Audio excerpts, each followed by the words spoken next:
Today, I am honored to introduce you to Adam Schafer. Most importantly, Adam is an incredible husband and extraordinary father.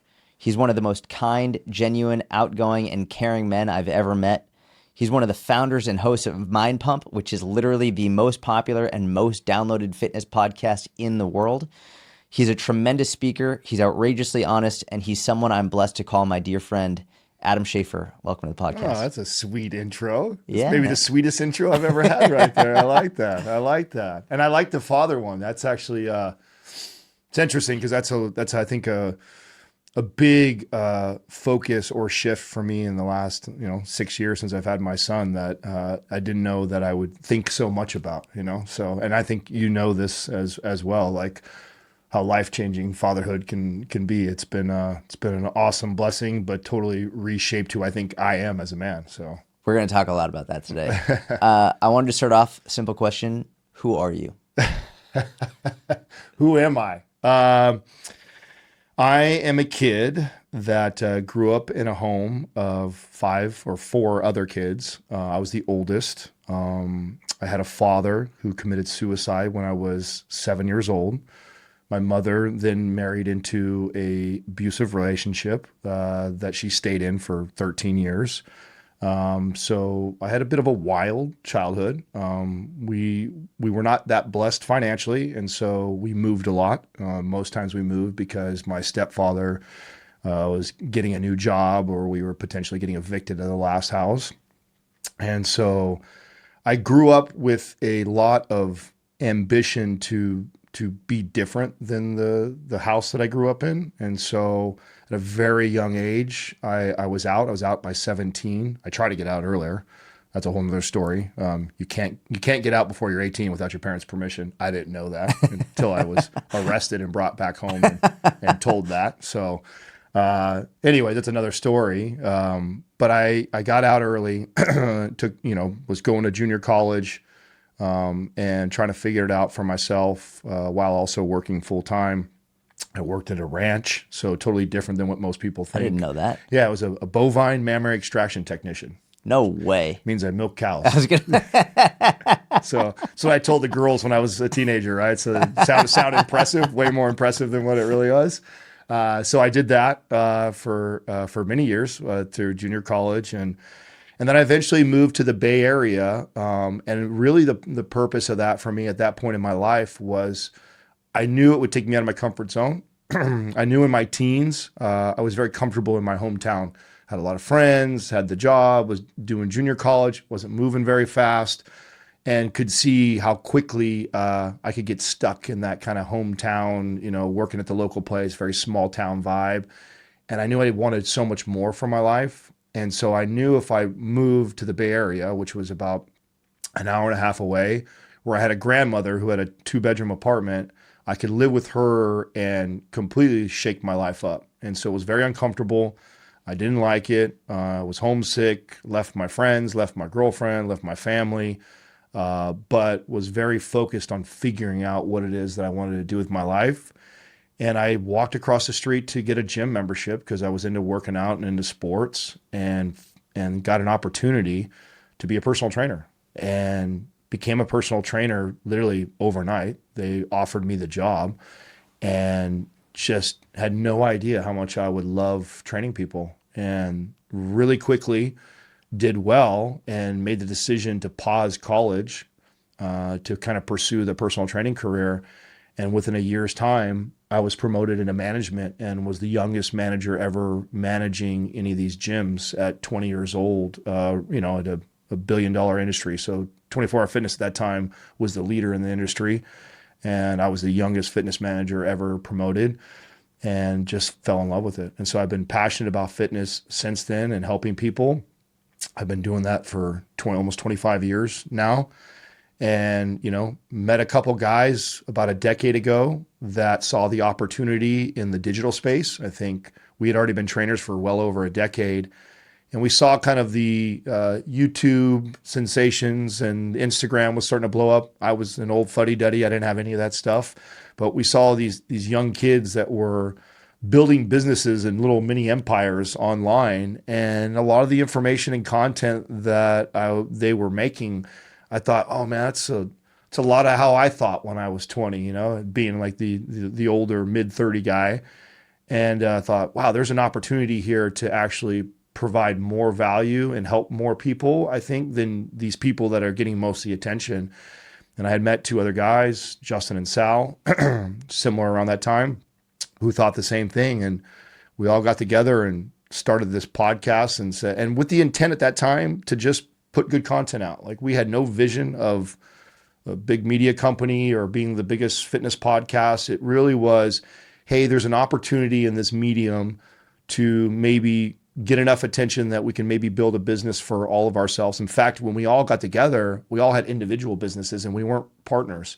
We all just wanted to use the medium to get the attention. And then we all had different business ideas that we were going to do. And we never agreed to be partners. It wasn't until the podcast really took off and we realized the power of it compared to everything else we were all working on. And we realized, oh, this thing that we built together is far greater than any of our own personal ideas. And we all kind of just handshake and said, let's do this all together. And then That's awesome. Yeah, the rest is kind of history. I mean, the business took off and grew year over year for 10 years and is taking me to kind of where I'm at now.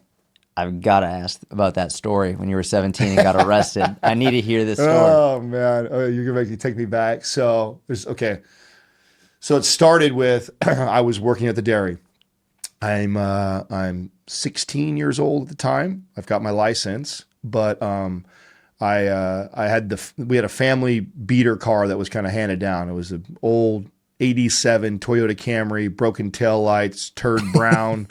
They had left the windows down in the wind. I mean, it smelled like mold. I mean, it was, hey, I had wheels. So I was very happy and not complaining to drive it. So it drove me to and from work in the morning. And my parents, I missed a curfew or I got a C. I don't remember what it was. I did something.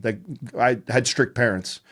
And I got in trouble. I don't even remember what it was. I think it was something like that though. And they decided to ground me from my car. Problem with that is I milk cows at 4:00 in the morning before school.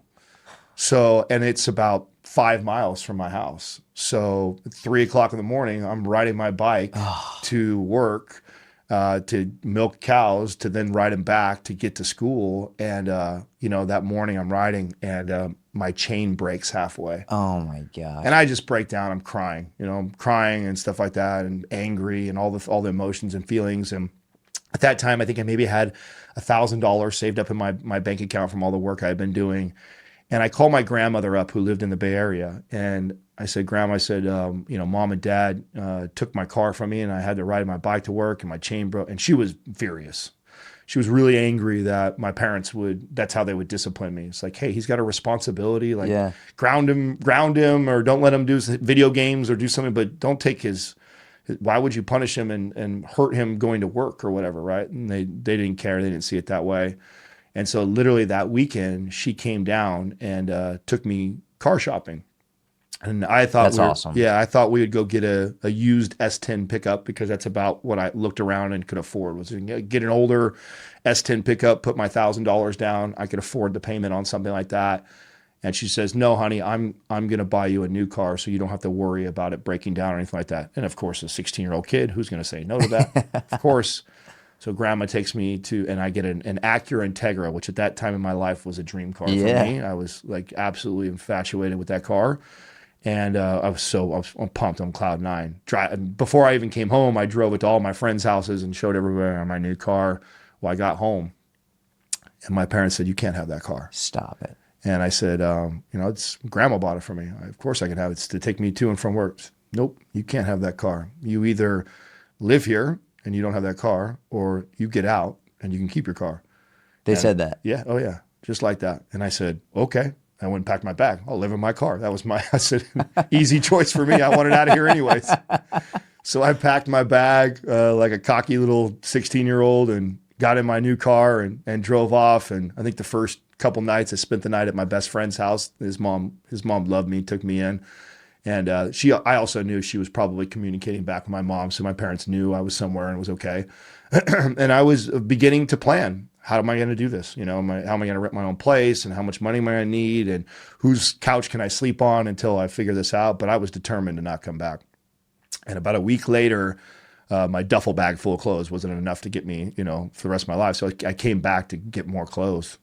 And when I came back to get more clothes, my stepfather stood in front of the door and trapped me. My mother grabbed the phone, called the cops, and said, "You can't go anywhere." And I said, "What are you talking about? You threw me out. I'm out. I'm grabbing my stuff. I'm just grabbing another bag to last me another week, and I'll be out of here soon enough, and I'll get all my stuff."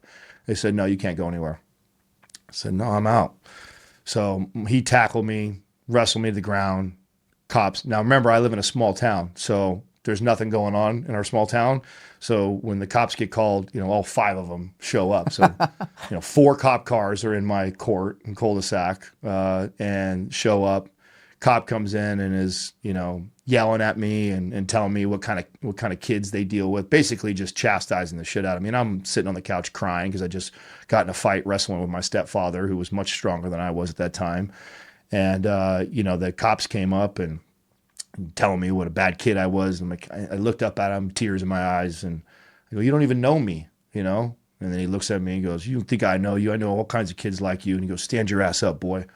Has me stand up, handcuffs me, and walks me out the car, and sat out in my driveway in cuffs in the back of a car for probably a half hour while the cops and my parents were talking in there.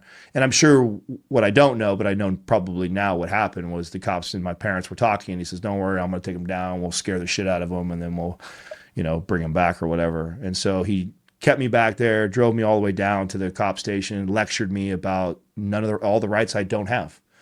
You're at an age right now where nothing is yours. And I'm crying in the back seat saying, like, well, all my bed sheets, my TV, my stereo, everything that was in my room, I paid for. I bought myself, and I'm telling the cop that. "Yes, it is. It's mine. I worked hard and I bought all that." He goes, He says, "Until you're 18 years old, your parents could take all that stuff, light it on fire, and you can't do a damn thing." Oh, shit. He tells me that. He goes, "You have no rights until you're 18 years old. They own you." And I was like, "Well, they threw me out. Doesn't matter. They can throw you out and then turn around and call the cops on you all they want." And I'm like, this is some bullshit. That's crazy. It is crazy, but it's true. It's true. It's the law. That's what they can do. And they did. And they enforced those rights. And then I had to give the car back to my grandmother. Stop. Yeah. I gave the car back to my grandmother. She took it back to San Jose. Was she pissed? Yeah, she was really mad. I mean, she couldn't do nothing about it, though. I mean, she knew that but her plan was to keep it, right? She'll keep it until the day I could have it. And so she parked it in her garage in San Jose, and it sat there for almost a year. And what happened was my parents, I at that moment, I was so angry at my parents. I told them, like, "I'm never going to speak to you guys again until I get out of this. If you can hold me hostage for another year and a half or whatever, and then when I get old enough and I move out, I'm never coming back." And I remember I was sticking to those guns. I mean, I would come sit at the dinner table and I wouldn't say a word. I was so hurt and angry with them for so long.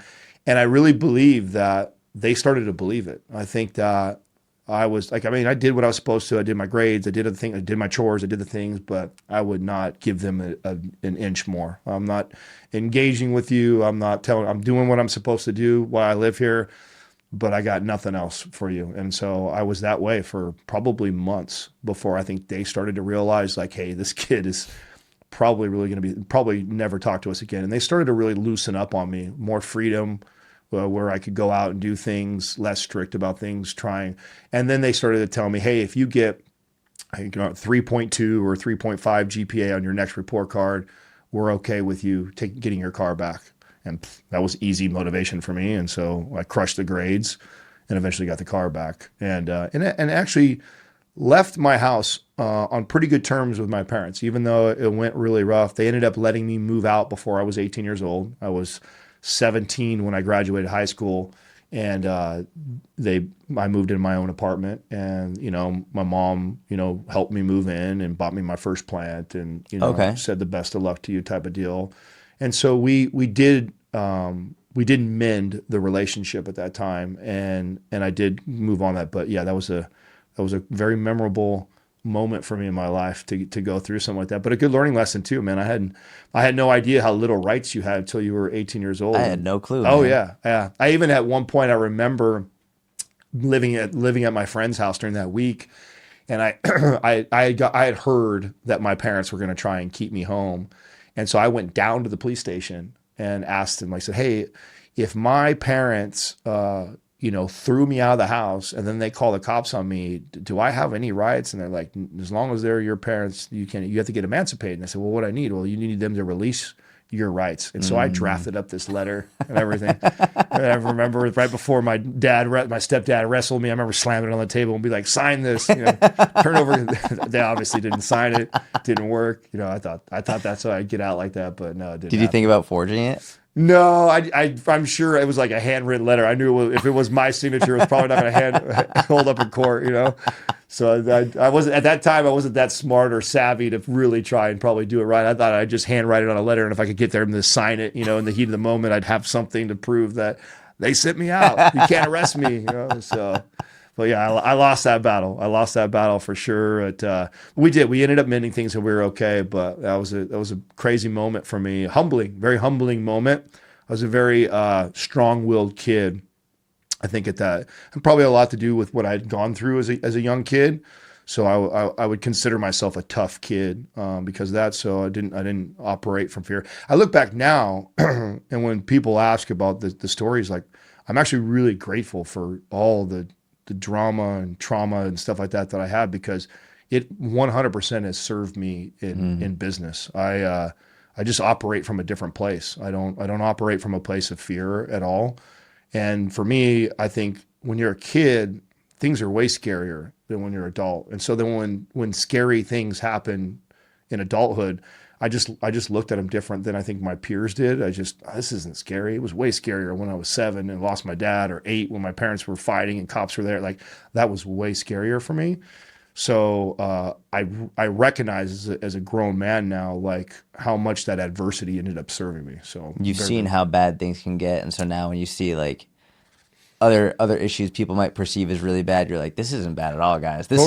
To be in this situation is actually a blessed situation to be in. So I don't know why you're worrying. That's exactly right. And at first I think I didn't have a lot of empathy for people like that. I have a lot more empathy now, because I think what I realize is that we all have our trauma. We all have stuff that was hard, and who am I to say my hard was more hard than your hard? And so I think as a young kid, I had a chip, and I thought everybody was weak, and I kind of had that, where that's changed a lot as an adult. I understand that whatever is the hardest thing you've ever been through is the hardest thing you've been through, and however you felt during that time was traumatic and difficult. And who am I to say that yours or mine is worse? And so I definitely have a different attitude towards it, but I definitely carried that chip as a young adult for a long time of like, man, you guys are weak. This is not hard.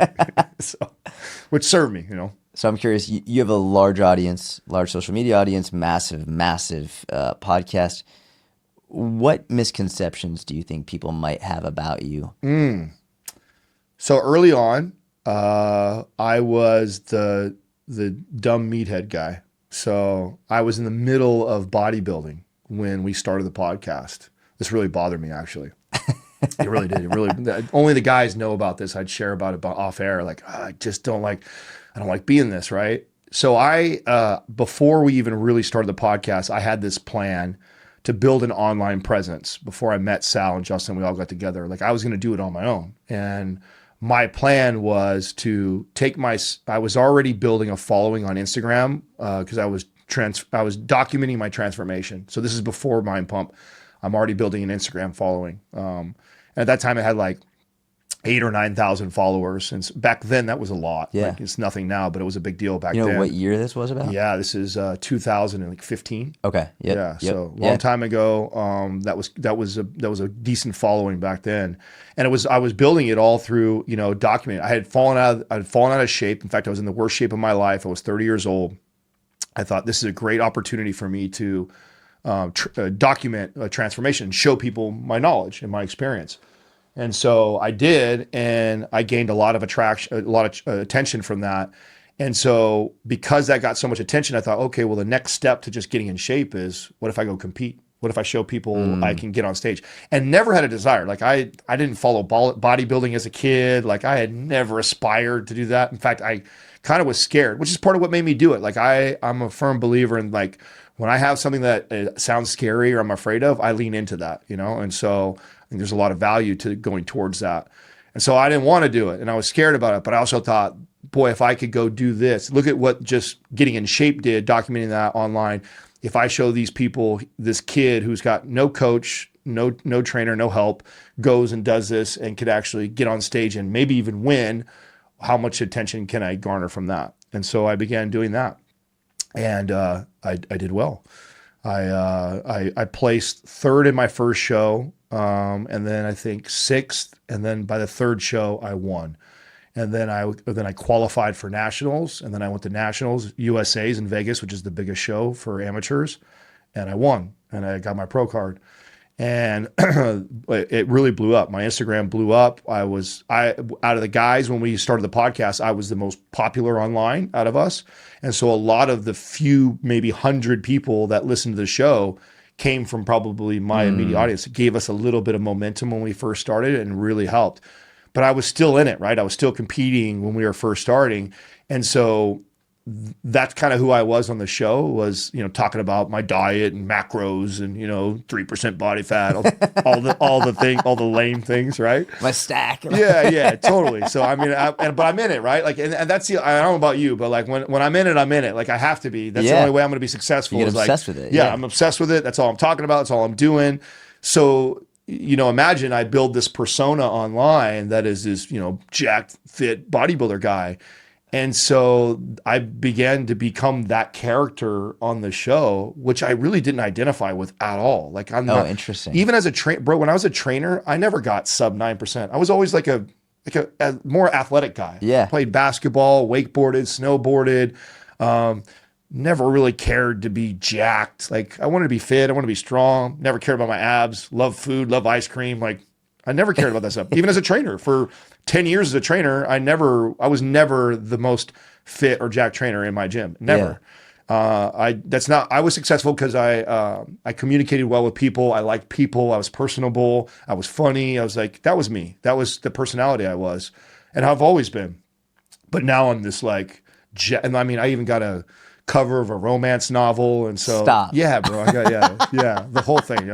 So that's my character, right? Like all of a sudden now we're getting all this fame and attention, and I'm the bodybuilder romance cover guy, which is not me, dude. You know me, right? That's not me. No. So, but that's who I am, and that's like how people talk to me, and they begin to want more of that on the show. And anytime I want to kind of veer different than that in the show, you could tell that the audience is not happy with it, or and it's like, I never was that guy. It was always, I did it to get the attention so I could then build the audience, so I could then build the business. Mm-hmm.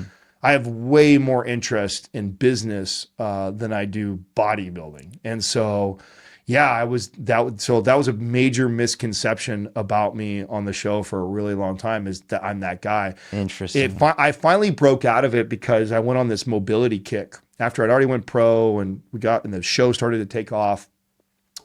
I realized how how stiff I was from all this bodybuilding for so long and not doing any sort of functional training and addressing any of that. And I'm getting older.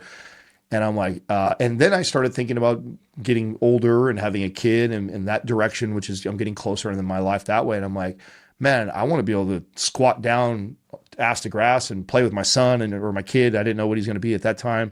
Those became more of a priority. And I said, I don't give an F what the audience thinks I am. Like I'm going all in on like mobility. And so I like stopped like really weight training, It was all mobility stuff. Lost all kinds of muscle and but it was so good because the show was still growing so much that we doubled in size on the audience by then. And then the new audience knew me more like that, which was more closer to who I was. So that was a major early misconception. I think I also am misunderstood a little bit. I tend to have I'm very blunt and straightforward with people. And so that comes off as like the asshole sometimes. Mm-hmm. I think a lot of people, probably perceive me to be a bit of a jerk or an asshole because of my bluntness. And they don't know the type of person I am I'm a very loving and giving and kind and thoughtful person. In fact, my partners obviously know this. Like in the business, I'm the one that maintains all the relationships. The friendships that we have I'm the one that holds that. I'm the one that texts all the guests and the people that we meet and we like, and I keep that. I keep that going. I like that. Like when I meet somebody I like and I connect with, I appreciate those relationships. I like to show those people that I appreciate them. I like to do things for others, but I don't come off that way. Like, so if so that's something that I probably I'm misunderstood about, is that part of me. I'm a big softy sweetheart when it comes. You are a huge softy, a huge softy. Well, you gave me a great intro. Like, you gave that away a little bit. You know what I'm saying? Everybody sees the kind of hard shell asshole side of me, and so they think that. And I embrace a little bit of that. I'm definitely at work with all. I mean, I'm the CEO for a reason, so I'm the one that steers our vision. I am the one that makes the hard decisions, the hard conversations. I'm not afraid of those. But a lot of the reason why I'm not afraid of those is because I've always led with caring about others first. And so even my wife asks this question all the time. She's like, I don't know how you can be such an asshole sometimes, but people still love you. I said, well, it's because I built the credit. Like if you saw me like that, I'm not like that a lot. It's rare that you see maybe that side of me. And by the time you probably saw that side of me, you've already got the other side for so long that most of my people that work for me or get the chance to see that, they feel like, oh man, I really let him down. Like to see Adam mad like that. And Adam's the one who always compliments. In fact, I always talk about one of the best books I ever read is a day read called 1 Minute Manager. And the premise of the book is kind of flipping the leadership model on its head, meaning most guys get in, or most people get in a management or leadership role, and they all of a sudden start telling you the things you do wrong. Like, oh, you need to be this, you need to do that. And I saw a lot of people manage this way. And I remember reading this book, the opposite is you're supposed to find all the things that people do right and make an effort to point those out. And I remember when I started leading from that way, how powerful it was. I realized like how much people appreciate affirmation like that. And no matter how much you do that, people still want more of it. And so I get a lot of credit because I do a lot of that. I'm the guy who comes around in the office and puts my hand on his shoulder and says, hey, Jordan, I just want to let you know I appreciate, I saw what you did yesterday. And it's the little things, right? I saw the way you were with the client when they first came in, and like, I just really will love to watch you work and love to watch you with your clients. And I'm so grateful that you work for me, and walk away. Right. That's what 1 minute manager is all about. But you do that a lot with people, and you build a lot of credit with them, so that when those hard conversations come around where I got to be kind of the asshole or do that, it's received well, because I don't do it a lot. I do the other thing way more. And then, but I'm also, hey, listen, we have standards, and I do care about this company. And if you F up, I'm going to tell you. So, but I think online you get kind of that's the stuff that goes viral, or that's the stuff that people glom onto. And so they see the one side of it, but they don't see the back side of it that I spent a lot of time doing, Makes total sense. Yeah. What is something you used to believe, but you no longer do anymore? Wow. There's a couple things. The most recent one for me, this is totally off topic and different conversation, but you caught me off guard. We could take this anywhere. There's no topic. It's just whatever you want. Yeah. So I'll tell you what is really, really new to me. It was really a good point for me. So because I came from nothing, you can imagine that creates some insecurities around money. I didn't have, and even somebody who gets to a place in their life where they probably have a lot, you still carry that insecurity that you don't. And so much of my adult life, I've been working through those insecurities of, that I made it. My early 20s, when I first started to have success, I was the guy who you'd be in the room, we'd all be in the room together, and somehow I found a way to insert my bankroll, in the conversation. It's like, I look back and I'm like, what a douche, dude. I can't believe I did that. But it was my insecurities. I felt that I had to let you know that, hey, I figured it out, I made it, or I'm doing well, like even if you didn't care. So right. I carried that, and I really worked through that into my late 20s, early 30s. I got past that, but I recently realized that I hadn't fully eliminated that. I thought I had, and I joined the first time ever I joined a mastermind group. I hate masterminds. I talk so much shit about masterminds, and somebody got me to try out this Hampton group. I did it like 3 years ago. I've been a part of it for 3 years now. And what attracted me to it, and what I didn't like, there's a lot of grifters that are doing that. I'm sure you're very aware of all the grifters that are doing mastermind group. It's like the fitness media. Everybody's doing it, where you have a little bit of success, and then you make a bunch of money off of telling everybody how to get to where you're at, like you're some expert on. Like it's unfortunate, but it's very popular. This group, to get in the group, you had to have a base minimum of $3 million a year in revenue. So you already had to be very, very successful to even get in these small cell groups. And so I'm in a group of 10 other very, very successful entrepreneurs already that are trying to scale and get to the next level. And then we have a guy who's above us who has exited 5 different companies, is an Uber millionaire already and much older and wiser. And so I joined that group, and I was like, oh, okay, I can actually learn a lot from these people. This is just being around this group of people. It's not like this is a lot of the grifters online. They'll take anybody's money. Anyone who's willing to spend thousands of dollars to be a part of their mastermind, they'll take anybody in. And so maybe you get lucky and you get 1 or 2 people you can learn from in there. But this was curated like this, that I went, oh, okay, this is kind of cool. And I learned a lot. One of the things I learned was one of my old insecurities of, even though I've had all this success with Mindpump, and Mindpump has done really, really well financially, I still felt like the little guy, where, like, because I live in Silicon Valley.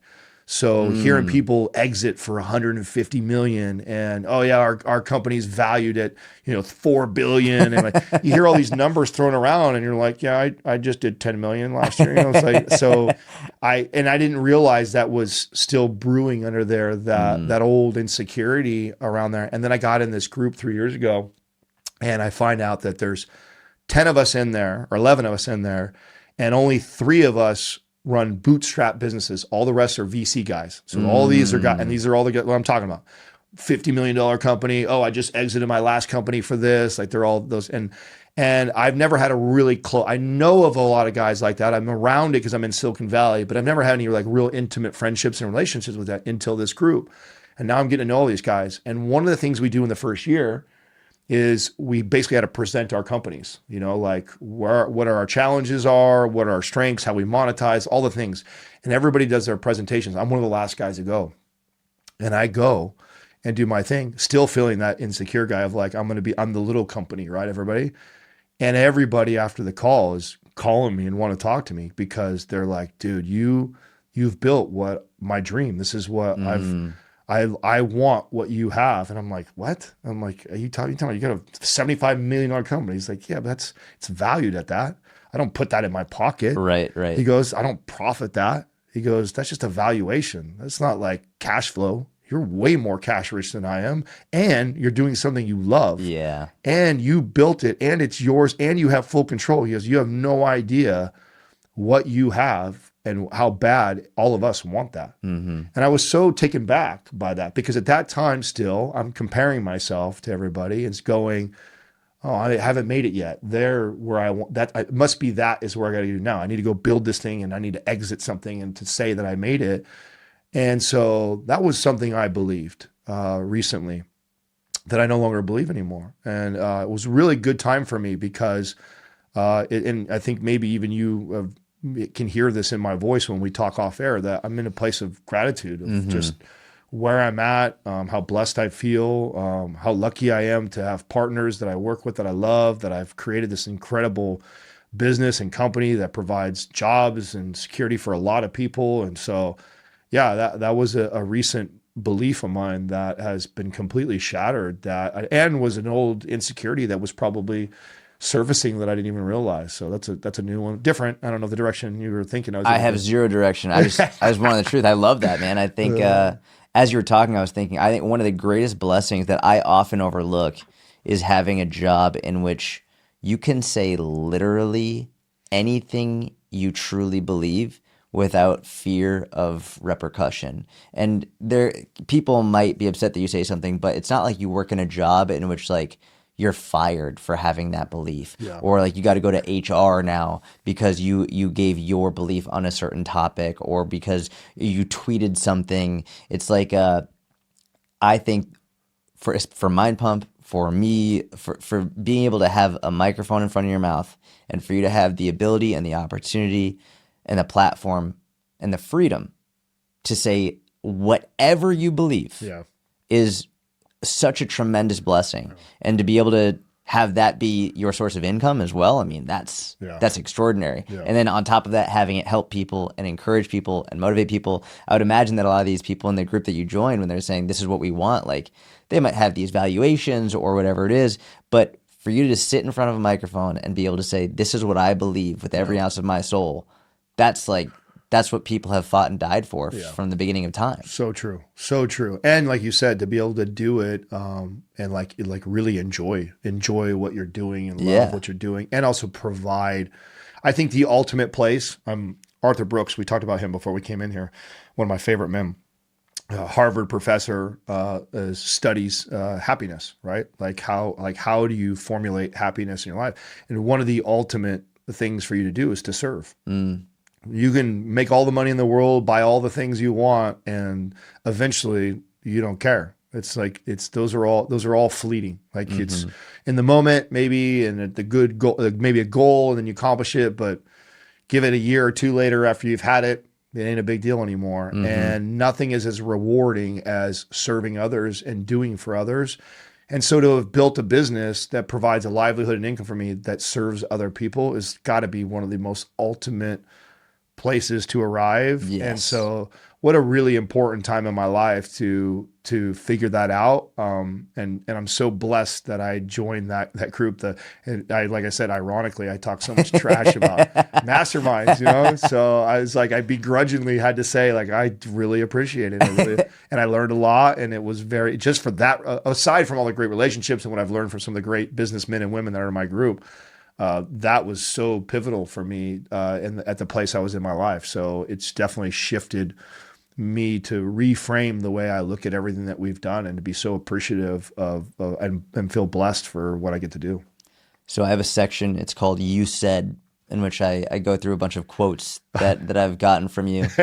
And I just have a handful I want to go through, and then I have other general questions as well. But you said, and I quote, "Fatherhood isn't about having kids. It's about the man you become because of your kids."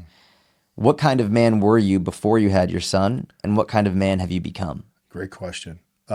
Very selfish. I knew I was selfish, though. That's part of it. I did.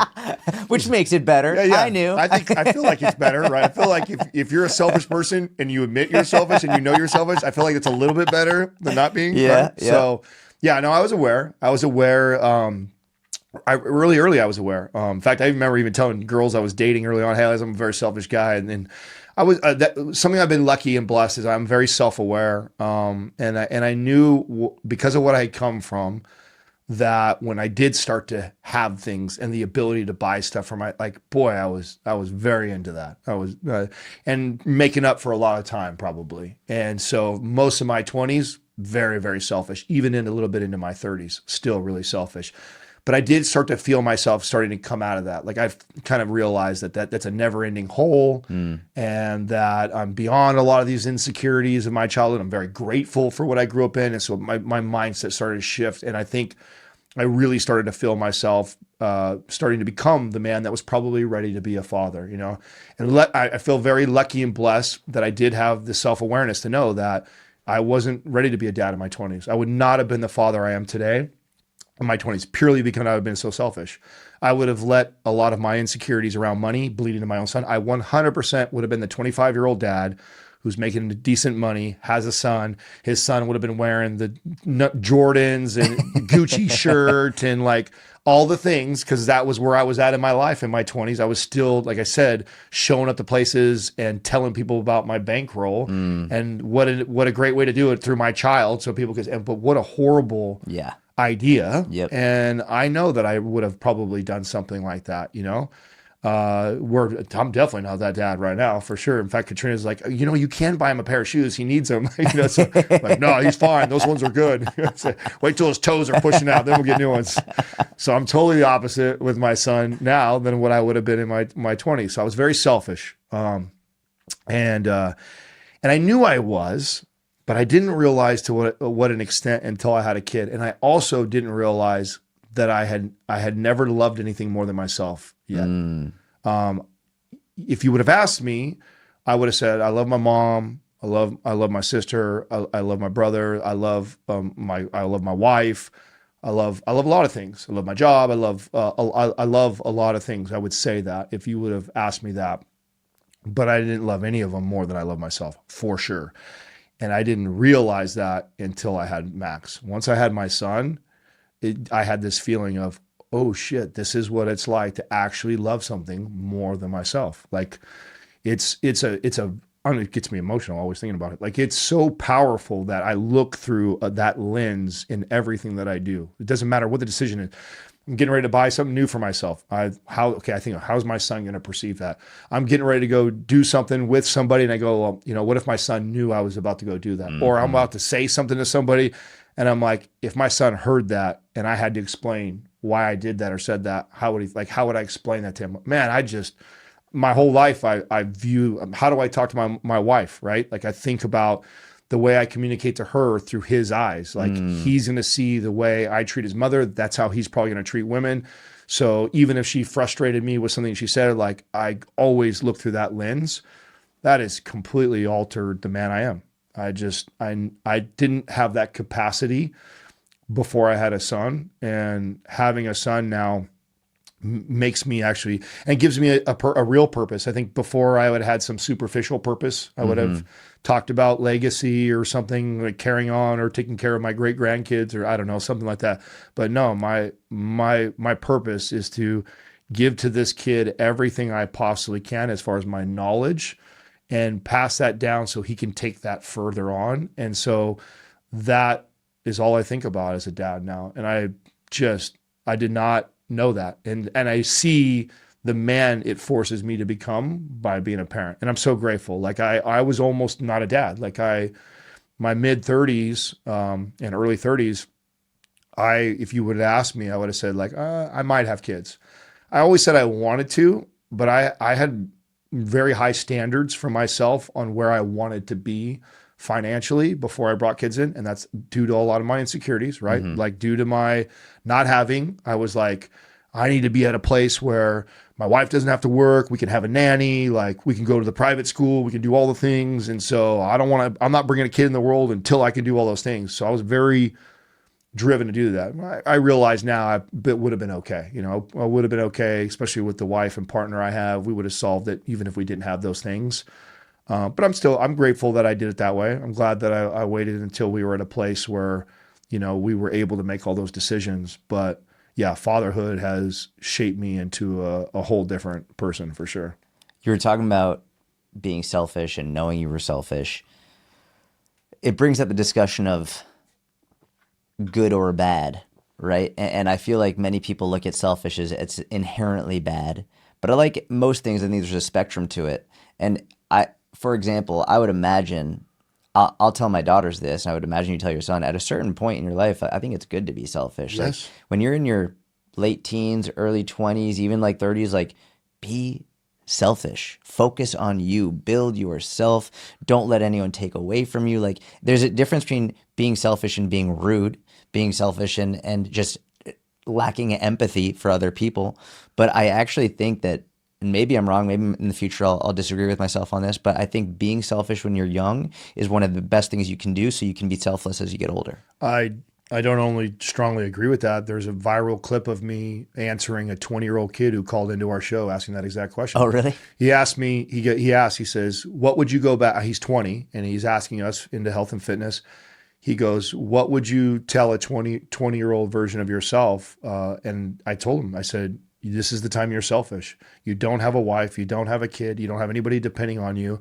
You should be obsessed with growing every day. Mm-hmm. Reading, learning, becoming a better man, getting in better shape, learning everything you can, saving everything you can. Like this, that's all selfish. This is the time to do that. Because when you get older and you have a wife and you have a kid, that completely changes. And it's a lot harder to make those, like when you're 20 and you can be selfish.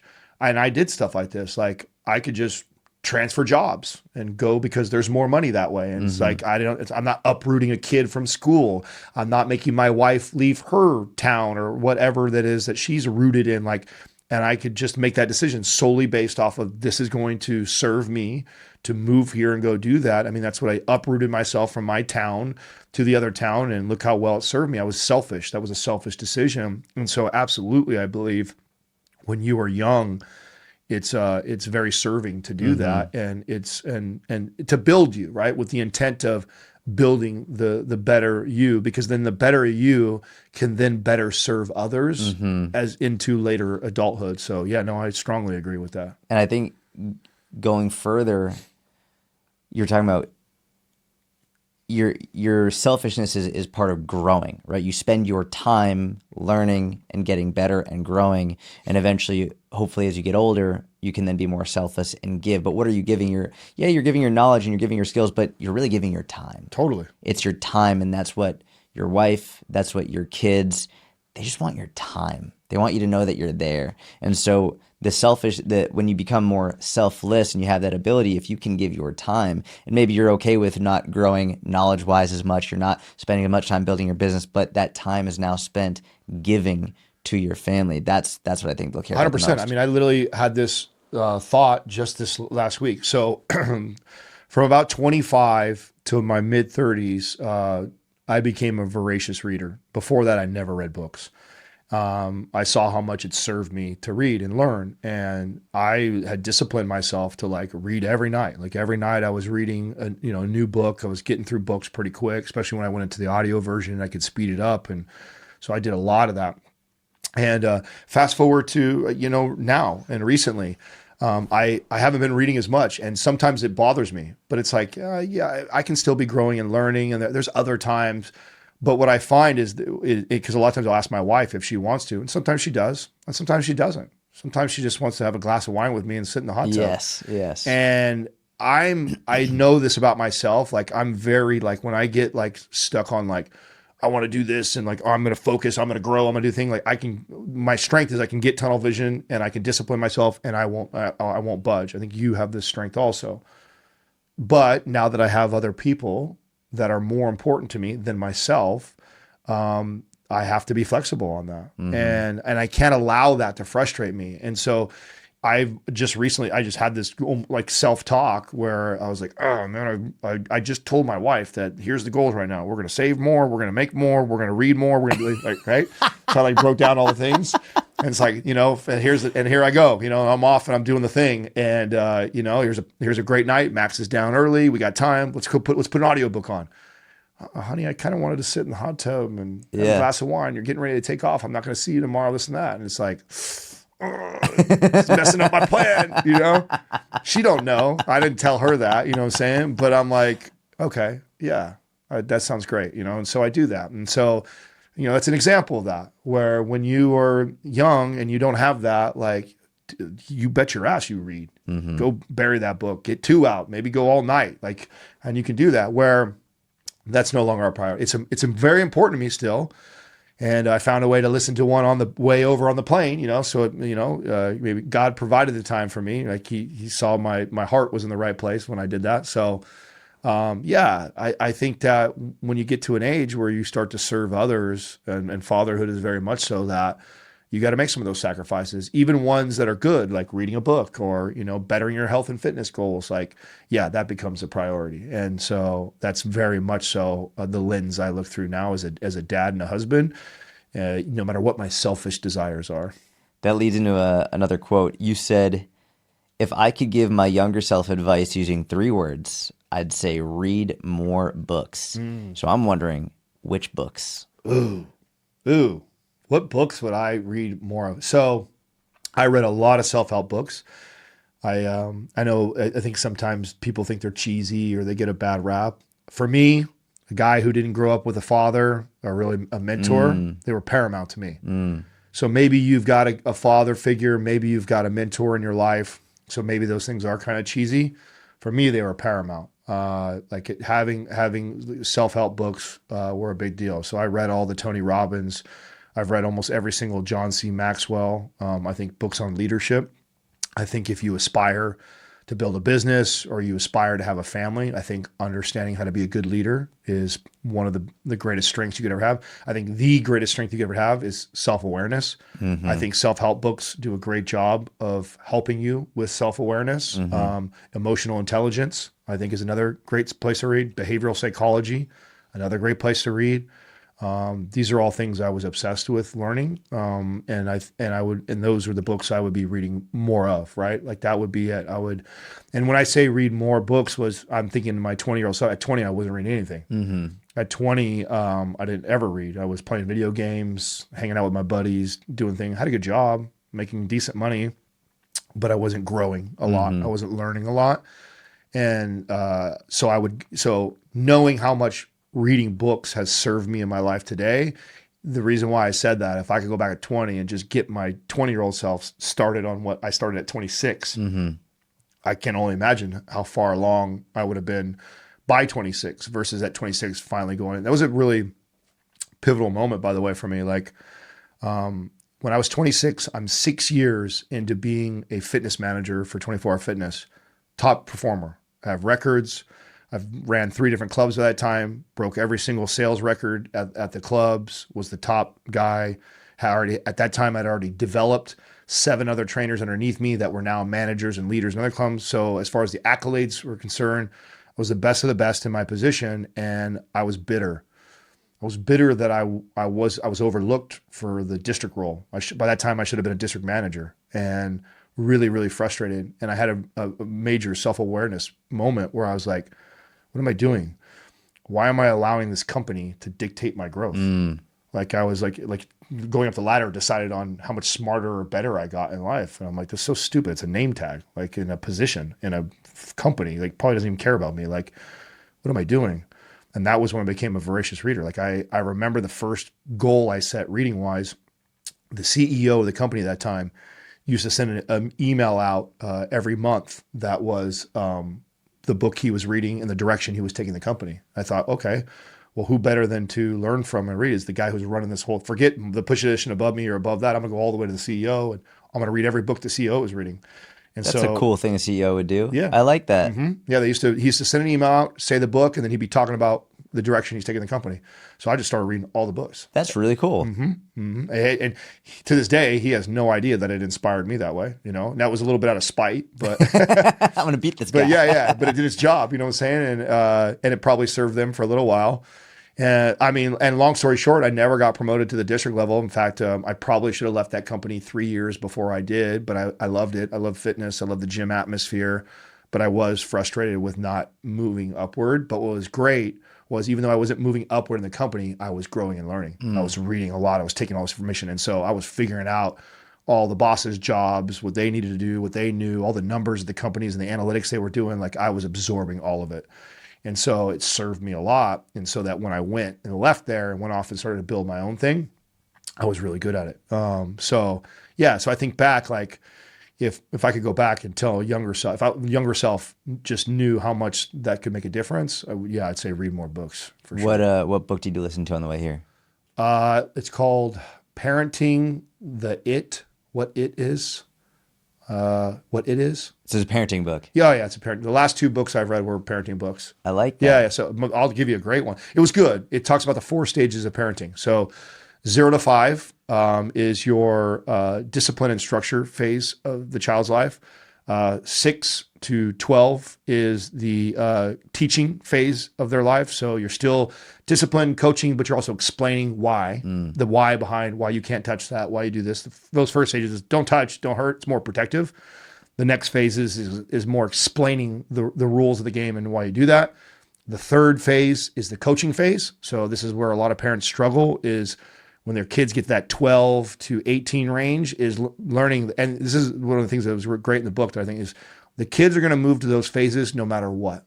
You as a parent have to learn to move with them, because they're going to go with or without you. And a lot of parents get stuck in a phase. And we've all probably seen an example of this, of a kid who's in their teenage years and they have a very disciplinary dad. It's the way it's because I said so. It's like the rules. Like, Yeah. that does not work in that phase. In fact, if you do a really good job in phase 1 and phase 2, by the time you get to those 12 to 18 years, you're more of a coach. And think of a coach on the side of the basketball court or on the side of the field. They're not in they draw the plays, but they stand back and they let the kids do the plays. And then if they see something wrong, then they let them know. And they take more of a coaching distant role than the in the game, running the plays, telling them everything to do. It's like, no, that's not a coach. That would be a terrible coach. So learning that you go to that phase. And then the final phase, 18 beyond, is friends. And learning that when your kids get to 18, and then the ultimate desired outcome of the book and the goal is that you did such a good job relationship-wise with your kids that your kids want to come back and be your friend and spend time with you. And ultimately, when I think about, like, that is my goal. Like, I hope that, I don't know if you've ever seen the stat, it's a really sad stat. The amount of days you'll spend with your dude, it's the worst. It's like, it's the worst. It breaks my heart every time I read it, right? Yeah. 0 to 18, the amount of days you'll spend with your kids, and then from 18 till they die. Like 18 till they die, which is, possibly 70 years. It's just nothing. Is nothing compared to 0 to 18, which is like, whoa, like once they go 18, you're never going to see them in comparison to what you do. And even like before, it's like 0 to 12 or like 0 to like you get the most when those first few years, and after that they're like, fuck you, I'm out. Yes. And so one of the motivations I have as a father right now is to change that statistic as much as I can for my family. Is like, how do I build? And I have a great example with my wife's family. It's very admirable. We both come from a bit effed up households. Difference between her household and my household, going back to our parents' households. So both her and I have a lot of trauma and dysfunction in our families. The difference is the dysfunction in my family, we don't speak to each other. And everybody goes their separate ways. I might see my mom once or twice a year. I see my sister the most because she works for the company, but then my other siblings, maybe I'll see them once or twice a year. My wife, they're just as dysfunctional as we are, but their mom has done, as a matriarch, has done such a good job of keeping them all connected. And that at the end of the day, we're family and we love each other, and we still, like, we could be fighting with each other, but we show up to dinner together, and they all live within 5 miles of each other. And I see them 2-3 times a week. That's awesome. Every week. That's amazing. It is amazing. And I hated it before I had a kid, by the way. I hated it. I did. So if you can only imagine a couple that gets married, one of us doesn't ever speak to their family. The other one, so my wife lived next door to the house she grew up in, which is where her mom lived when we first started. That's incredible. When we got together. Yeah. And I just talk about the opposite. Yes. Growing up, right? And so it was so weird. As social as I am and friendly as I am, I would clam up and get distant when I would go to all these family events. I didn't want to do it. I'm still fighting that selfish side of me. This is not the norm for me. Norm for me is doing my own thing when I want to do it, whatever like that. And I'm 30 years old, and now I have this woman who is very tight with her family, and it's normal for them to see each other 3 times a week in a week, and this is weird for me. Like, we've in 1 week we've seen your family more than we'll see mine for an entire year. Like, this is too much for me. So it actually used to be a major fight in our relationship because she didn't understand it. She'd be like, why do you hate it so bad or resist her? Why do you always leave so quick, or you don't want to go? And I'm like, man, it's just, I don't like it. It's uncomfortable. And so it took me a really long time to even get comfortable and be okay. And we had to have all this compromise. Like, all right, listen, when we get to 2 times in the week, that's the cutoff for me. And then I have the ability to not show up the 3rd time. And she agreed, and she was patient and all the things. What was cool, and I'm sure she'd tell you that she loves this, when I had my son, totally changed. Again, changed me as a man. I saw the power of that and the value of that as a dad with a kid now, and seeing the uncles and the aunts and the grandma and everybody raising my kid and being around. I'm like, oh man, I can't believe I fought that for as long as I fought it. But a lot of that had to do with my own insecurities of what I grew up in. But having a kid, now I look at that and I go, oh man, I value that so much, and I didn't value it before. And so part of that book, and why I chose that book, was that's what I want. I want that as he gets older, I want him to want to come back and keep that family unit and dynamic. Pretty confident he will, because my wife's family is so close and we've already built that. But even better book was the book I read just before that, which is called The Whole Brain Child. Okay. which is the neuropsychology of children. Oh, interesting. So, and this has everything to do with, so they have this great analogy of a child's brain is like a canoe floating down the river. And on one side are all these branches and trees and shrubs and things that they can get stuck in, and they get stuck. Then on the other side is things that are like rocks and spikes and things that hurt them and break the canoe and stuff like that. And your goal as a parent is to constantly, and their boat is always drifting to the left or the right, is to be able to navigate them and keep them kind of floating down the river, down the center, through the way we communicate, through the way we play, through the things that we do with them. And it talks about the different stages of their brains and where their neuropsychology is and what things are more important to watch out for. And it's a great book called Whole Brain Child. I'm gonna have to read that one. That sounds incredible. It's an incredible read, incredible read. And even talks about like things like, unpacking trauma and how you help a kid through a time where the canoe went all the way over. And so that would be considered like anything that is traumatic in their life is the canoe going to the far right and crashing into the rocks and stuff like that. And then how do you repair that and move them back into the middle and get them out of it? Because what happens to a lot of us when something traumatic happens, we never let go of it. We forever hold on to it. It then impacts our behaviors and things go down the road. So as a parent, do I neurologically repair that traumatic thing? And sometimes it's something you could help. We had when we were reading the book, one of the things that came to mind for her and I that were like, oh, wow, Max has had a pretty good, easy life, but we did have a traumatic event that happened when he was 2. He fell down the stairs at my brother-in-law's house. Oh. And he forever doesn't want to go there.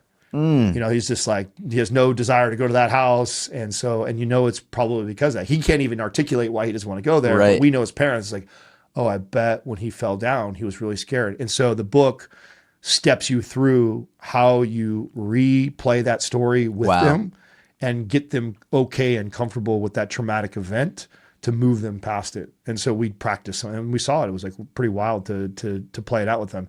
And you help them with that process that, hey, everything was okay. You cried, uncle grabbed you, you called mommy and daddy then came, then what do we do? And like you help them communicate it step by step what happened and that you were okay, that we were there, we loved you, accidents like happened, but that process of them reliving it step by step and telling it and then reaffirming and assuring them that they were okay and loved and okay through that process helps them move on from that trauma. It's all the neuropsychology of the baby's brain at that time. So good work, really book. That sounds amazing. Yeah. I'm sold. That's going to be my next book. Yeah. It's a good book. I want to go back. You said something interesting that selfishly I want to discuss. You said when you were dating and you would be with your wife or even after you got married and you were with her family a lot. Yeah. You just didn't feel comfortable with it. And weird. For me, so I can relate to that. So growing up, house was explosive, to put it mildly. But not even just my house, but even extended family. It was like anytime we got together, it was just explosive. There was always something that was going to happen. And anytime I would go to even a friend's house or to, as I got older, to other people's homes, I felt on edge. Like, when is it going to explode? And so I'm wondering, you said you were feeling uncomfortable. Was that it for you? Was it something different? Yeah, that's a good question. I think it's probably more, I thought it was more connected to my selfishness. Interesting. Yeah, because I had trained myself for so many years to not need that. Okay. So I didn't have this loving family that all had dinners and bonded and right. saw each other and extended family coming over. So it was so foreign to me. Right. That I had grown all the way into adulthood. And so it was now impeding on my time. I would be reading a book right then, or I'd be playing video games, or be something. But now I'm doing this thing. It's just unnecessary. Got it. Yeah, like I didn't get the same fulfillment and joy that my wife got. That makes sense. Like I was so ready to leave as soon as we got there. I'm like, cool, we came by, we saw everybody. Can we go now? So you can imagine what a pain in the ass that had been dealing with me, right? That's very interesting. But it was also honest. So like one thing I love in my life is that my wife is that we've always been very straightforward, blunt, honest. And so I would say things to her like, I don't even know why I don't want to be here, but I don't want to be here. The same joy and fulfillment you get from being around that, I don't get it. And honestly, the reason I do it is for you. I love you, therefore I come. I don't come because I really want to come. Right. So I wrestled with it for a long time, trying to unpack it. Like, what is it? It wasn't like I thought there was something. It was really more selfish. That makes sense. And I think that's why the fatherhood thing really disrupted that. Because now, for the first time in my life, I have something that I love more than myself. I see how powerful it is for him. Oh, now I love it. Yeah. Now I'm all about it. Now I'm the one who's like, more, let's do more. Come over to our house. I'll throw the party. It's so different. It's wild. So to me, that's what I've connected it to. Was it's just more that it was foreign to me. Therefore, selfishly, I didn't need it. I didn't want it. I didn't care for it. I'd rather be doing something else. And so I was and my poor wife, I'm sure she always felt like I was just there tolerating it. Yeah, like, yeah. And imagine for her how much that must have sucked. Like she loved that. She wants her husband, Of course. to probably want to do that. And I'm begrudgingly showing up all the time. And so, thank God she was that patient with me to get to this place where I'm at now with my son, because now with him, like, it's totally different. I'm so. You love seeing him with his cousins. Yeah. And then even selfishly, one of the things, so I've got several really close friends. We all got married, had kids all around the same time. So it's really cool. We all have kids, a little bit different stages, some of the same stage, but I had this opportunity to kind of see their marriages, their family dynamics, and we're all very, very different. And the one thing that I have that they don't have is I've got, 10 family members that live within 5 miles of me. And Katrina and I have been to more professional games, more concerts, more hotels and events with a kid than we did without one. And what's awesome is I can literally on a Thursday night, I could be driving home from work and I could be like, I could call her up because I'm getting off early. Let's say it's like 3:00. I'm like, hey, let's go catch the Warrior game at 7. She's like, all right, cool. Hold on. Let me call my brother. Let me call my sister. Let me call my mom. And by the time she gets to the third call, someone's like, yeah, I'll be over there right away.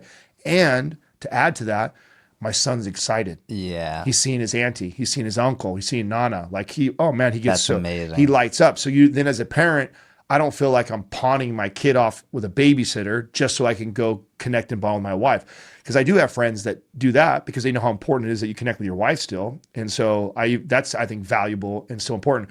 But I can only imagine how much you wrestle with that, of how much you do that, because you're like, I want to go out to dinner with my wife at least once or twice a week, every week, because we always did before we had a kid. But I also can tell my son doesn't like being left with the babysitter all the time. So I could imagine as a father that I would wrestle with that. It'd be so hard, but it's so easy. In fact, Katrina and I, many times, we let him decide. And we'll say, like the example, let's go to the game. Let me ask Max if he wants to go see Nana today. And we'll ask him 9 times out of 10. He's, yeah. Sometimes he doesn't. There's been times where he's just like, no, I just want to stay home tonight. We don't go. And it's so cool that I can decide like that and let him be excited to go. And then mom and dad go do something, or we don't. We stay home because we get to go all the time. That's incredible. Oh, it's worth every bit of what I thought was torture going there for 3 times a week back in the day. So I feel terrible that I was that terrible back then. You said, and I quote, "The chronic back pain that riddled me all through my 20s and 30s, gone. Yeah. If you intentionally shorten a joint's range of motion in pursuit of more tension on one specific muscle, don't be surprised when the body adapts and you no longer have that range of motion. Being jacked is cool. To be buff and mobile is even cooler." What caused you to get back pain in the first place, and how did you overcome it? So I had it even before I got jacked. Like I always had, and I think this runs in my family. My uncle, my cousin, my sister, we all tend to have kind of chronic low back pain. Mm-hmm. And I think that's just genetically our posture. We kind of genetically all have these slight anterior pelvic tilts already. This is all stuff I didn't know until later, until I became a trainer, and a good trainer at that. And I just thought I would always kind of have this chronic back pain. And again, what I did know though is when I was training my core and I was in shape, it was mild to non-existent. When I was fall a little bit out of shape, not training my core, it would flare up and I would notice it. Focusing on just being the jacked dude exacerbated that. So it's not that the muscles made me have low back pain. It's that I already kind of had low back issues because of my posture.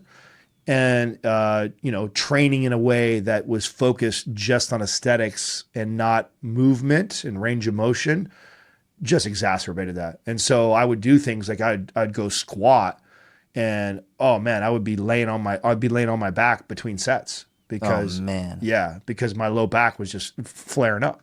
And it was because of the movement in my pelvis. It would just be going back and forth every time I dipped down because I lacked the mobility, range of motion in my hips and in my ankles. And I didn't really know that, or wasn't sure of that, until I went on the hardcore mobility kick.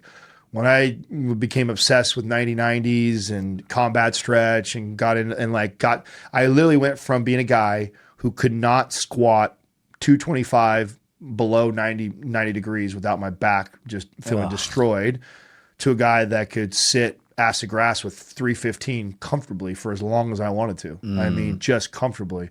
And when I got to that point, all the back pain went away completely. And so really I became this huge advocate for mobility. In fact, to the point where I know there's a lot of debate in this area online in our space.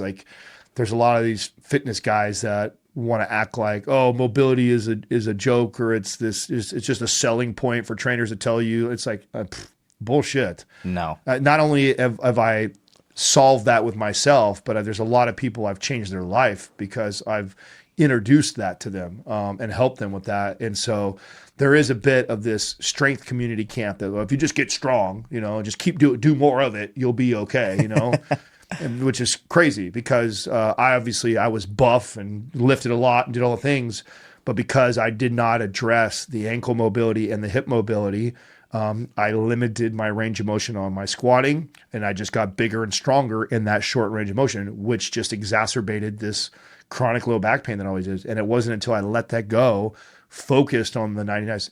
And then what's really cool, and I'd like to tell people this, is that once I gained that mobility in my hips and ankles, I don't have to do all those mobility drills anymore. Yes, yeah. I just have to squat really deep, or do an overhead squat to keep my shoulder mobility there. So I just have to do a few things now, strength training exercise. And this is where I get with the strength training people that don't believe in mobility come from. It's well, yeah, if you already have that great full range of motion and you just stay strong in it, you're right. You don't have to do a lot of mobility, but that's not most people. Correct. Most people have lost that ability because they no longer use that range of motion anymore. And the brain prunes it and says, he's not going to go there anymore. We're not going to use it. We're going to lose strength. We're going to lose stability there. Mm-hmm. And then this is where chronic pain comes from. And so I get where they're coming from, that okay, yeah, if once you get to that point, you do that, but that's not most 40, 50-year-old clients that we train. Yeah. I mean, and I know you've had the same experience. You train average people who sit at desk all day on the computer and decide at 45, they're going to try and get in shape, and then you assess them and they can barely sit down in a chair without, and they can't raise their arm above their, it's yeah, you got to work on that mobility to get them to be able to go through range. And then you could teach them strength training exercises that promote that mobility. And then maybe they never have to do it again, which is kind of where I'm at. I mean, every once in a while I still get down and do some of my mobility stuff because a lot of that's because I'll be neglecting some of those exercises. But so long as I strength train certain movements that keep that full range up, I haven't had to, and I haven't had low back pain for over a decade now.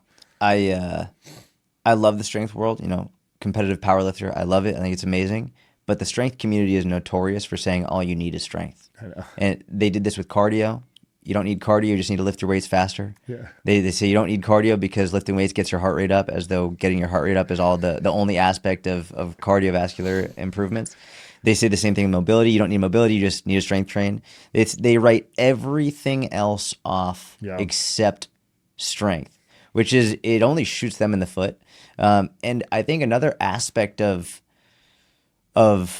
fitness that goes way overlooked, and especially for the optimal bros, we're just going to do this optimally, is what about how it makes you feel? Yeah. And for me and for inner circle members, for clients, it's not just about optimizing the response for protein synthesis, for the muscle response. It's how do you feel when you walk out of the gym? Yeah. You might have had an optimal session from a performance perspective, or maybe even just from a muscle growth perspective. But if you don't feel better walking out of the gym, if you don't feel like your range of motion is improved, if you don't feel like you're walking around better, like you're in less pain, was it really that good of a session? Right. And I feel like that's something that goes overlooked in the crowd that says all you need is strength. I have a theory to why that is. My theory on why the strength community is like that is because I think they're the only community that can kind of get away with saying that. And what I mean by that is strength is the foundation of all pursuits. So we just did an episode recently about this. It's the one thing, like let's take cardio, for example. Like cardio is incredibly good for you, good for your heart, but cardio by itself doesn't create more strength. But you can actually strength train and get some cardiovascular endurance. So strength has this carryover. And if you strength train properly, you could get more mobility. So I think that's why they're so dogmatic about that's all you need, because strength is the foundation of all pursuits, all athletic pursuits, all mobility pursuits, even cardiovascular pursuits. If you don't have enough strength in your legs, you can't even run. So strength is the foundation, but it's not the end all be all. And there's so many other aspects to training the body holistically that are so beneficial that why would you neglect talking about all the other ones? But I think that my theory of why they are so dogmatic is because that is the only one. You can't just do mobility and it give you all those other benefits. Strength is the only one that bleeds into everything a little bit. Like you still, like getting base strength is beneficial to being a little bit better of an athlete, to being a little bit more mobile, to being a little bit more cardio. Like that's the only thing that you can do, just that. And you get a little bit of all attributes. All the other attributes independently don't have the same kind of carryover. So because it is the foundation of everything and it is so important and solid, you can become very dogmatic about it as it's the end all be all. And I think that's where that dogma comes from. Yeah, that's fair. And so there's a bit of, and that's why over time I used to really butt heads with that community because of that. I get it. And I'm sure a lot of people they just pursued that and they feel so good because they got a lot of the other things. But somebody, and this is one of the things I've always loved about you, is like I can always tell the way somebody communicates about health and fitness that has trained hundreds of people. Yes, yeah. I can have respect for the guy who's got his PhD and he's got all the certs and can regurgitate the science. Like, you know what I'm saying? Like that's cool. And I think that's great. And hey, I could even learn some things from you. But I have a different level of respect for somebody who I know has trained hundreds of people because they talk a certain way. Yeah. They talk totally different. And I know that because at one point you've had to throw every one of your rules out the book or out the door to help a person. Yep. And so that creates a person that's not dogmatic because even all of you try to probably get it out with the belief question, even though that's so old. And I'm like thinking, I had a lot of those types of beliefs. I think probably when I first started as a trainer that I got rid of all of them. Like I don't strongly believe anything. And I've been proven wrong so many times with a specific situation with a client that I'm very careful not to just blanket statement say things about health and fitness because all different pursuits, all different modalities serve as tools, and every job is different. And so you can always tell when somebody communicates that's trained a lot of people versus somebody who just thinks they're really smart because they read a lot of books. That's exactly right. This is a topic I'm super interested in lately. You've spoken about how you used BPC 157 for your Achilles injury. Now, preclinical studies suggest it may be able to speed up tendon healing, improve gut health, and more, but human research is still limited. Based on your experience, what convinced you to try BPC 157, and how do you navigate the uncertainty around peptides like this when the science isn't 100% settled? So I defer a lot of my science nerd knowledge to my partner, Sal, and then my friends like Ben Greenfield and other people that are big nerds in this side. Like I stay in my lane, right? I don't claim to break down the science like one of them can. And I put a lot of trust in my partner to tell me like what he thinks is real or not real. And I'm the first to say, no, thanks. Like I'm so inconsistent with supplements.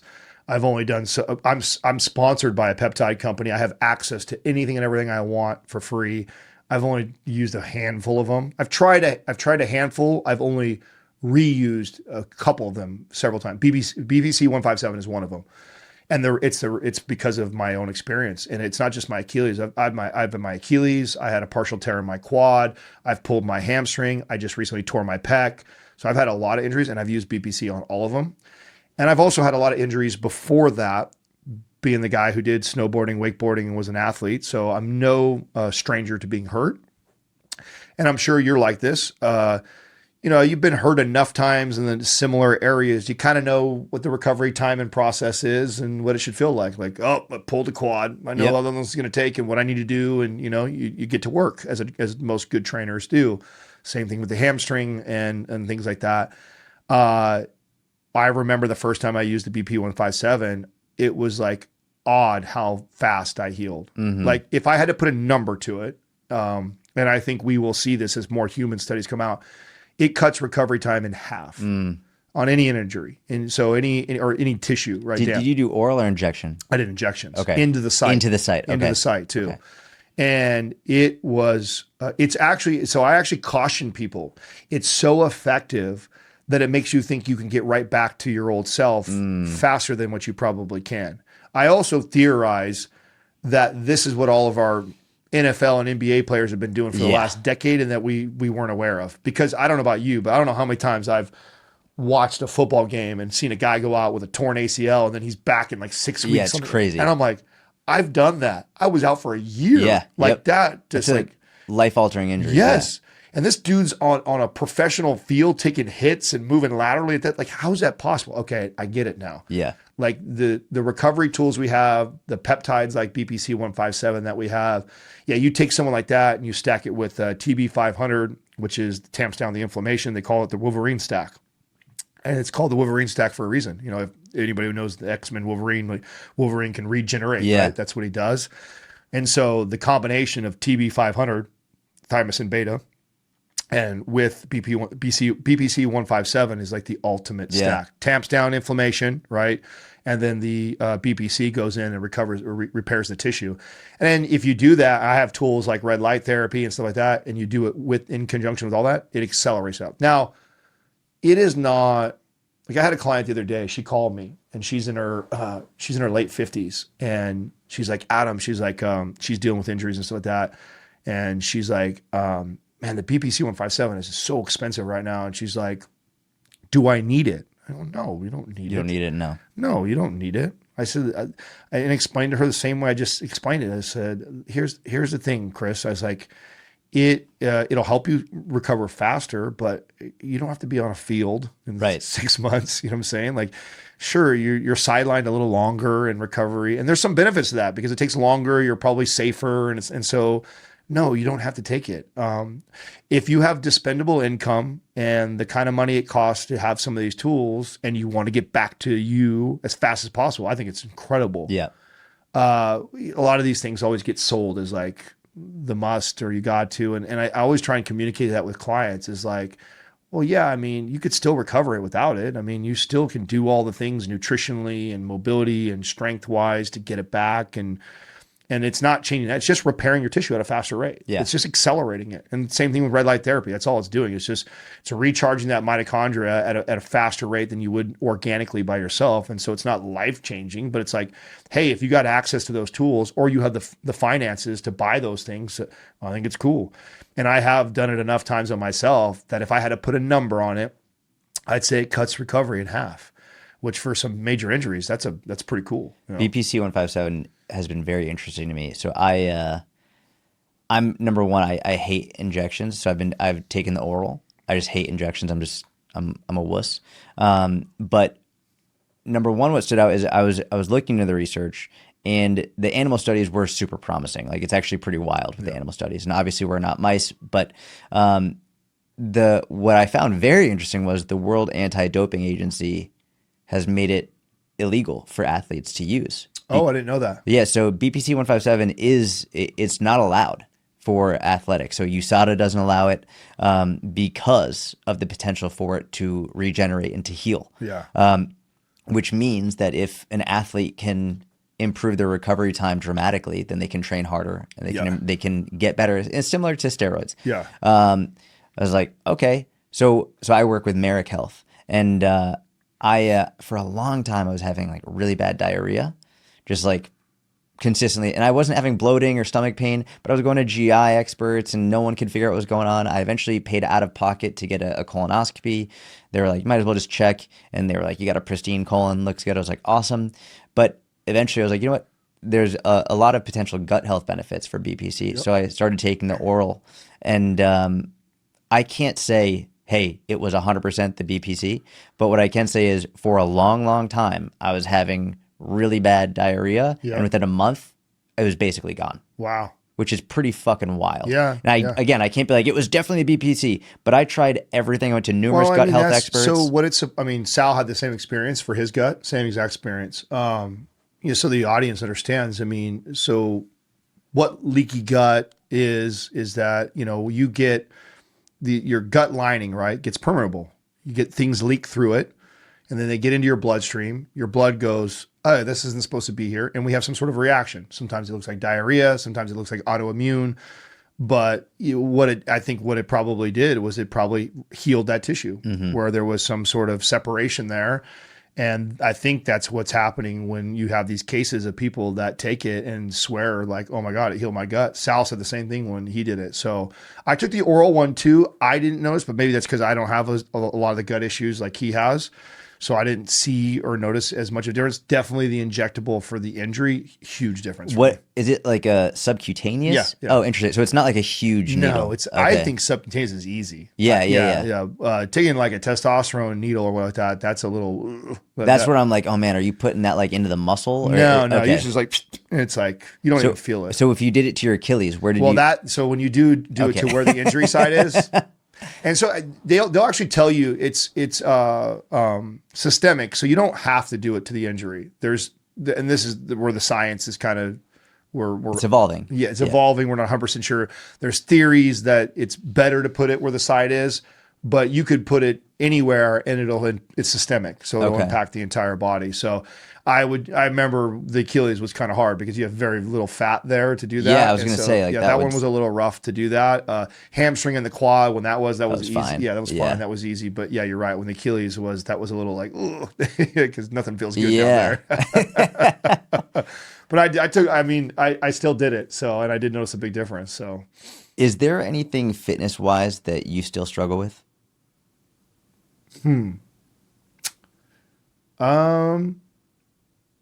That's a good question. What do I struggle with fitness wise still? I think I'm very human and normal. I struggle with consistency like anybody does. And training, nutrition, both, but I've come a long way in both those areas, and I'll explain.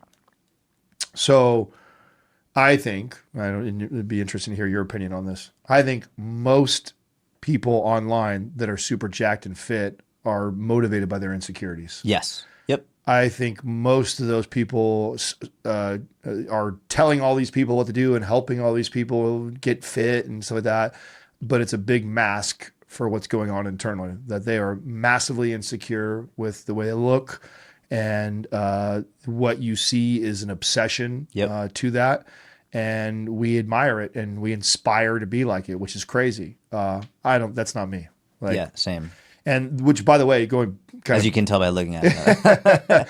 Well, taking it back to, when you asked earlier about things that were misconceptions, like that's what I did not like about the bodybuilder guy. I'm like, this is not me. Like, all these people that are like, oh my God, they were so into that. And I'm like, I'm really not. Like, and don't get me wrong, it's cool. Like, it was one of my favorite moments was being in Vegas at a sold out David Guida pool and being the most jacked dude there. Like, that is a thing for the ego I'll never forget. Like, it was like, the true story, not to get off topic here, but I had a VIP booth on the most jacked dude in all of Vegas at a sold out, thousands of people here.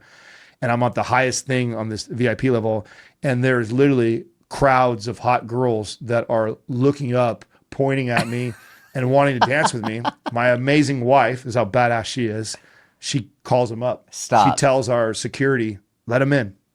And so one by one, these girls come up and take pictures with me. Oh my gosh. And my wife just stood back, and this was before she was my wife. You know, she was just my girlfriend at the time. And one of the things that made me want to marry her was that she allowed me to have that moment. That's so funny. Feed my ego like crazy. She knew I was going home with her at the end of the night, but it was a moment, man. It was what a moment to, and I could see how some people can get intoxicated by that. Yeah, of course. Very intoxicating. I mean, I say it's one of the coolest moments of my life. It's been burned in my memory forever, but it's not my end all. I don't give a shit. I really don't, you know? So at the end of the day, like, I don't need to be that jacked and fit. I know the sacrifice and discipline it took to be that guy. Yep. For that moment, what it took to be that guy is not worth all the sacrifice. So, yeah, I think a lot of people, we got sidetracked on what you first asked me, but I think that a lot of people that we see are like that, and I don't have that. But that also, the downfall of that is like, I don't need to lift today. I still look good. I'm 45. I look at my peers. I'm like, I'm winning. You know what I'm saying? I could not work out for like a month. I just came off a kick where I hadn't worked out for over a month. You know, I didn't lift any weights for a month. Oh, really? Yeah. And to add to that, what I've gotten really good about, the old me was I'm all on or I'm all off. So old me used to be dialed nutritionally, dialed lifting, and then when I go off, and I would binge and eat like shit and not work out, and then I'd fall out of shape, and then I'd get right back, and but I would never let myself get too crazy, and that was like what I did my whole life. Where now I have a much different balance. I'm very aware when I'm not training, and I allow myself. I'm not going to work out for a couple of weeks. Other things are a priority. I'm fine. I'm fit. I'm mobile. I'm strong. I can still do most things. But I'm not going to eat like an asshole right now. So I manage that, you know, and I love ice cream. It's like, I have an obsession with ice cream. And so when I'm training, Which flavor? mint chip. Oh, good choice. Yeah, Good I'm choice. a mint chip guy for sure. I like all. I don't really, but I don't discriminate. But mint chip is it. So, and the generic Thrifty brand. I like the cheap Thrifty ice cream. Interesting. Yeah, Okay. yeah. So, and of course, that's tied to some old memories as a kid with my grandmother and stuff. So, I'm sure it has that to do with it. Deal with it. But anyways, I know that about myself, and so and I love those things, and I allow that balance in my life when I'm training. When I'm training, I'm working hard and I'm building muscle. I'm hitting my macros. Like, hey, bowl of ice cream at the end of the night does not turn me into a fat slob. I mean, it's enjoyable. It keeps me from being 6% body fat, but it doesn't keep me from being healthy and fit, and I love that. So I'll enjoy it. But that's then, a great quote. Yeah, it keeps me from being 6% body fat, but doesn't keep me from being healthy and fit. Yeah, it's a great quote. I believe that, and that's how I operate. And so I have that kind of balance, but then I also know how to, you know, pull it back when I'm not putting the work in, when I'm not lifting weights, when I'm not sending that muscle building signal to my body that I can afford all these extra calories. I've just learned to hey, I didn't earn it today. So if I really want that ice cream, I better get my ass in the gym tomorrow. And so I have that inner conversation. And so I have this crazy balance now that I never had before. And I guess the bad side of it is I can get away with not training. I mean, one of the things I encourage people so much, getting back to being the selfish thing, man, when you're young, build as much muscle as you can. Get jacked and focus on that for a while. And listen, not for the aesthetic reasons, but for the metabolic cool reasons. One of the things that's cool is that when you've built as much muscle as I have in my body, one of the things I've loved about getting older is I barely got to touch weights and it comes right back. I remember being 20 and I remember working so hard to feel like I got a little bit of added muscle to my body. And then I felt like if I stopped training for a week, it all fell off, right? Totally not like that anymore. I have this muscle memory now and muscle maturity to me that I can go lift weights. I can do 1 or 2 exercises a couple times a week and my body goes, especially if I feed it correctly too. And I'm like, whoa, this is cool. And a lot of that is because of all the muscle that I've built in my previous years.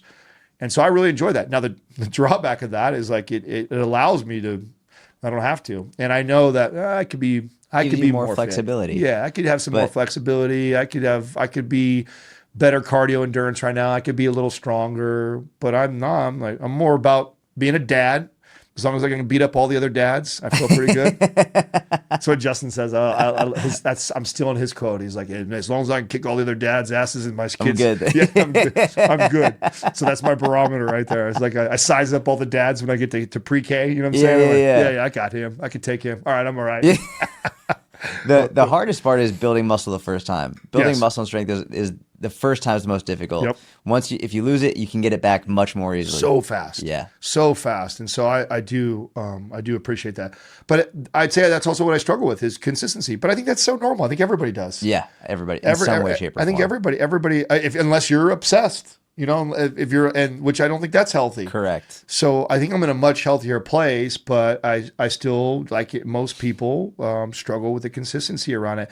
And I think that's the hill I'm going to die on, or the thing I probably preached the most on my show was nobody told me that. I didn't meet anybody in their 40s that would say, hey, it's going to get easier when you get older. I never heard that. I always heard as you get older, it gets harder and it's like it's worse and all these things. But no one told me, hey, if you invest all these years in your 20s and 30s lifting weights, it actually is easier when you get older. And I know, and so I'm that's kind of the thing I try and talk about on the show a lot is because, and I'm sure I probably annoy some people that are just like, oh, this guy, talking about how little he lifts and how good he still looks. I'm sure sure it pisses some people off because it didn't come off right.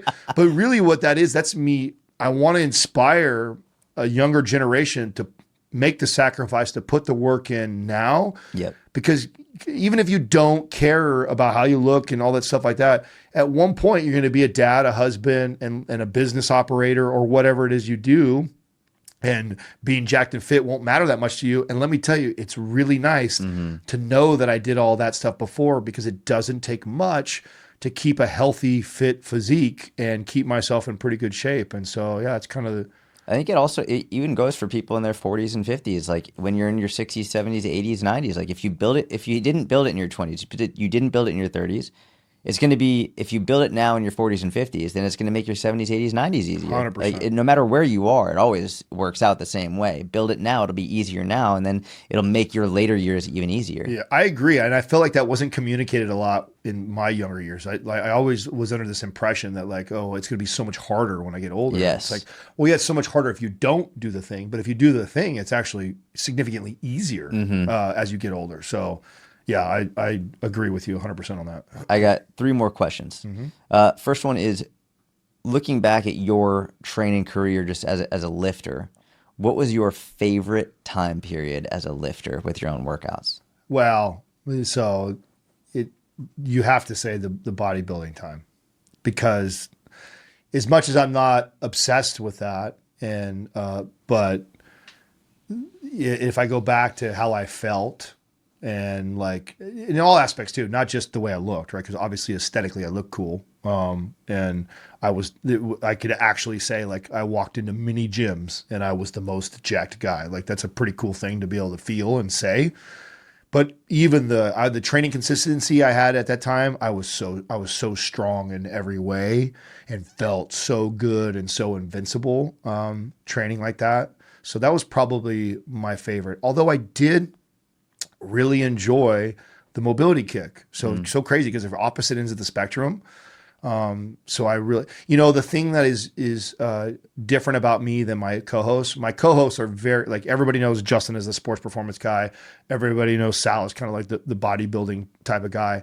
I really, I've done it all. Like I trained like an athlete for a long time, like back when I was playing basketball and loved that. And I love that training. Trained like a bodybuilder, obviously. Even got into kind of powerlifting lifts for a while and really pushed my deadlift and my squat for a while.